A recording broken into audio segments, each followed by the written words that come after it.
Okay, welcome. My name is John Golden. I'm President and CEO of Huthwaite, and I'm delighted today to be here with Neil Rackham, who is indeed the founder of Huthwaite, the author of Spin Selling, and one of the most sought after sales consultants and speakers in the world today. So welcome, Neil. Thank you. Thank you very much. And congratulations on your recent doctorate that was awarded to you about a month ago, I think. Oh, yes, with a funny hat and silly robes and things. It was wonderful. So as you travel around the world extensively, you're making speeches and talking to people, what are some of the messages that you're hearing and the things that you're hearing from business leaders that are similar regardless of where you go? Well, I think the first thing is, it was always said that if there's a recession in America, if America sneezes, the rest of the world gets a cold. The rest of the world probably has swine flu at the moment. I was in Chile yesterday, and one of the things that was very, very clear there is that, like many, many other economies, is deeply down. In fact, I think the only exception at the moment is India, which has such a strong internal economy that you don't see anything very different. But in most countries, this is the big one. So the recession is even deeper and more global in nature than previous recessions. So is your advice about selling in hard times the same, or has it changed for this particular recession? I think there are some differences, but fundamentally, good selling is good selling. So it doesn't matter too much whether we're talking about good times or bad. In bad times, you just have to be more skillful. You have to be more focused, and yet those are exactly the same things which would help you in good times as well. So a lot of people are obviously suffering from acute price pressure, as they always do when markets turn down. And obviously it's even more acute this time around. So what advice would you have for people to mitigate against that price conversation? Well, I think we can learn a lot from what happened in the last big global recession, which was in the 1980s. There, most companies felt that the real issue was price. They were being pressured by customers on price, price, and price. There was one company worldwide which stood out against that, and that was IBM. IBM products in the 80s were underfeatured and overpriced. And where competitors were making cuts of something like 30%, IBM actually increased prices on key lines. Because what IBM sold was not price, but safety. I mean, you may remember the old marketing slogan of IBM in the 80s was, "Nobody ever got fired for choosing IBM." That's about safety, it's not about price. The result was that whereas competitors cut and went out of business, no one's heard today of Burroughs, Unisys, or DEC. Major companies have all gone.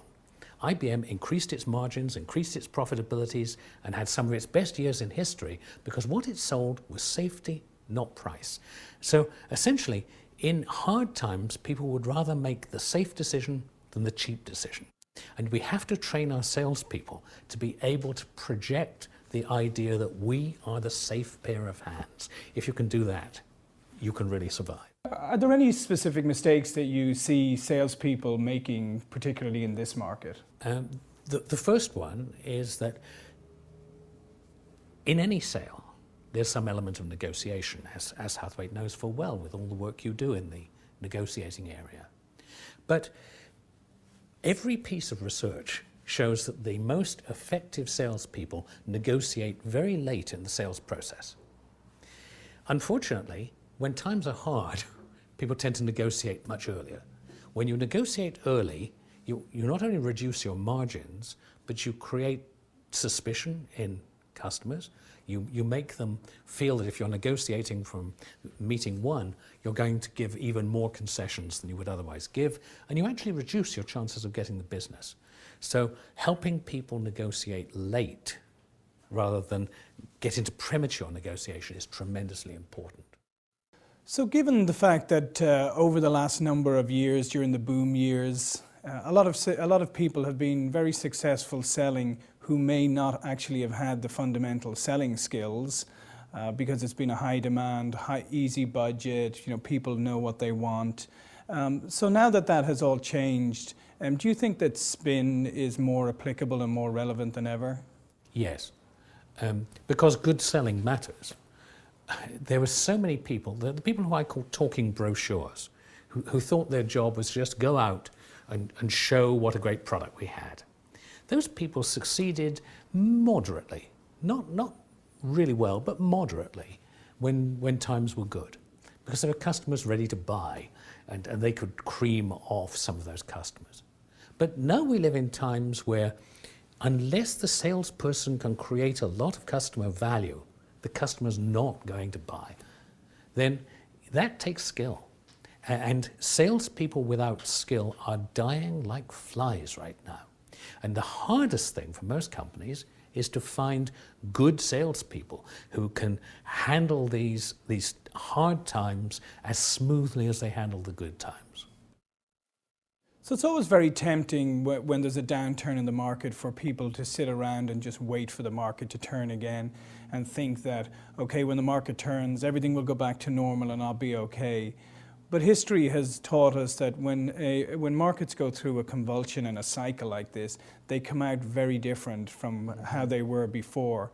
So what impact do you think that's going to have on the salesperson of the future? Mm-hmm. I think there are two things. One is this recession is not just going to go away. All the indicators I see as I travel around the world is it's at the least going to be a slow recovery and a rather long recovery. But the other thing, that you start off saying, people can't just sit around. But I think in that, there's one of the mistakes people make when times are hard. And that is, when times are hard, people get active, they get energetic, they knock on more doors, they try to open up more opportunities. It seems the right thing to do. But the evidence is that that's not what the best people do. That the people who are most successful are the ones who focus. In fact, I have a rule, and my rule would be this. If you wouldn't chase a piece of business in good times, never chase it in bad times. See, that's not just a question of selling skill, that's a question of the whole management approach to thinking about their sales effort. Don't go for activity. Coming out of the recession, the people who will win are the ones who choose the best opportunities and they over-resource them. If you can get people doing that, it will help them move out of these recessive times. Because I think they're going to be longer than the optimists have predicted, maybe not quite so bad as the worst of the pessimists have said, but it's going to be a long, hard one, and it will make all the difference if people have the right strategies and the right skills. So as you talk to business leaders and advise them, what advice are you giving them about how to position themselves best for the recovery, when it comes or however long it takes? What advice are you giving them? I think the first piece of advice is now is probably the best time for the last 20 years for recruiting good people. You're not going to make a great boom in sales right now, but if you've got pockets deep enough to ride it, now's the best time to get talented and creative people. They're more mobile than ever before. They can be attracted in, and the price premium isn't anything like as high as it used to be. So staff up with good people would be my first piece of advice. After all, sales is unique, In almost any other area, a top performer may perform 5% better or 10% better than an average performer. In the average major sales force, the top performer, the top 10%, are outselling the bottom 10% by a factor that nearly always exceeds 3 to 1. If you can get more of that top 10% into your sales force, it's a very good growth strategy for getting out. Now's a good time to employ it. The other thing is redeploy your resources. Look hard at the kind of business you want to win. Get marketing and sales to work together to identify where are the segments where we could really make an inroad. What are the individual opportunities we should chase? If you can do that, you can do very well climbing out of this recession faster than your competitors will ever do. So if there was one area that you would have sales leaders really focus on right now, what area would that be? I think the first thing is it takes a cool head. A sales leader cannot panic. One of the things which tends to happen is when there's panic at a senior management level, it's amazing how that transmits itself down to customers. Sales managers become more anxious. They pressure their salespeople more. Salespeople pressure customers, and the whole thing cascades. Remember that I was saying earlier, selling safety is much more important than selling price. How does a salesperson make a customer feel this is a safe decision? It's more than anything a matter of confidence. Helping the customer feel we know where we're going, we're steady, we're professional, we're not panicking. So if I had one piece of advice to give senior management, it would be make in your behavior and the behavior of sales managers, make it clear that we are riding this one out by thought, by strategy, and not just by panic and by activity. So as a behavioral psychologist, I mean, you know how people operate and the way they think and behave, both buyers and sellers. So what would be your advice for somebody trying to make their next big sale and alternatively somebody looking to make their next big purchase? I'd say in each case, the crucial thing today is that there's been a transformation which the recession has rather overlaid so we don't notice how big the transformation was. The role of the salesperson's fundamentally changed.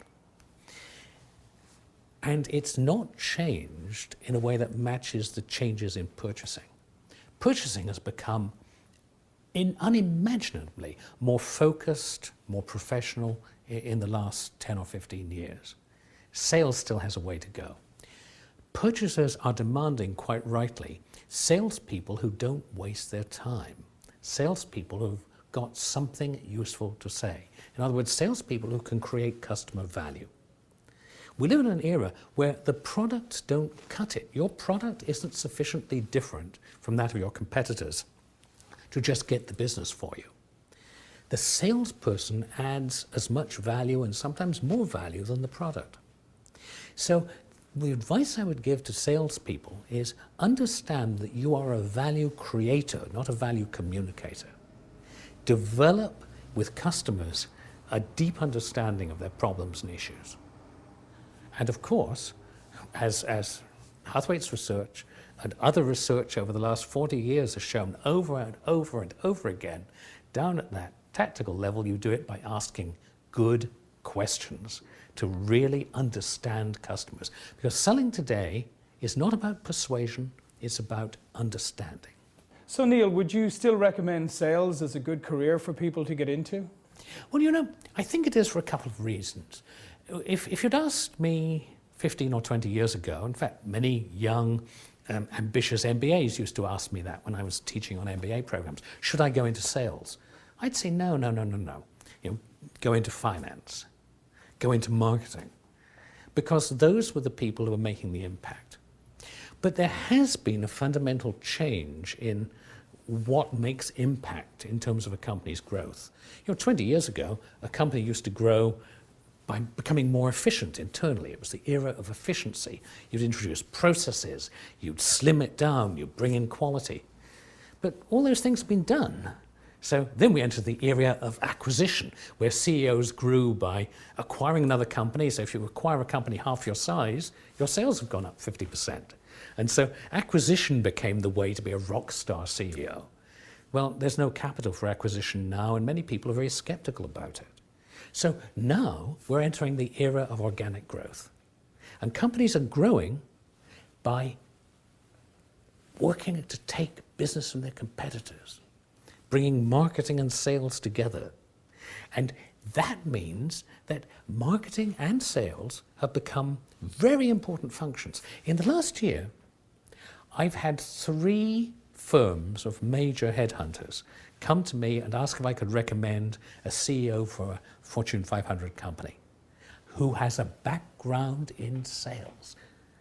That's not happened to me before. So I think we're entering a new era where sales and marketing become the way in which companies are going to grow. And so few senior executives know enough about selling. And I think there's a wonderful career opportunity for smart, ambitious people in sales today. So in conclusion, what's the final piece of advice that you would have for people out there who are desperately looking for some nuggets of wisdom as they wait for this market to turn around? Mm-hmm. I think I'd put it very simply, over-resource your best opportunities. You get no prize for coming in second. The crucial thing is if you're going to invest in trying to build a customer today, it's going to be a big investment, and you want to make sure you're going to win. And you do that by thinking, by strategizing, by choosing the opportunity where you think you have the best chance of winning. Remember what I was saying earlier, if you wouldn't chase the business in good times, never chase it in bad. Choose your best opportunities and put twice the effort into half the opportunities, and you'll win. And that's what you need to do. Well, thanks, Neil. It's been a real pleasure talking with you this morning, and Well, look you, forward John. to talking to you again soon. Yes, thank you.